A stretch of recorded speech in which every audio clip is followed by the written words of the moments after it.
How to delete WhatsApp chat history from both sides. Hi everyone, this is Kate and welcome back to another video.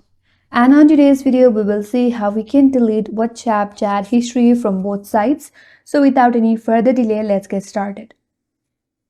First of all, launch the WhatsApp application in your mobile device and make sure that you're logged in with your account. Once you're here, now you have to open up the conversation from where you want to delete your chat history from. After that, navigate to that specific message that you wish to delete. Then tap and hold in it.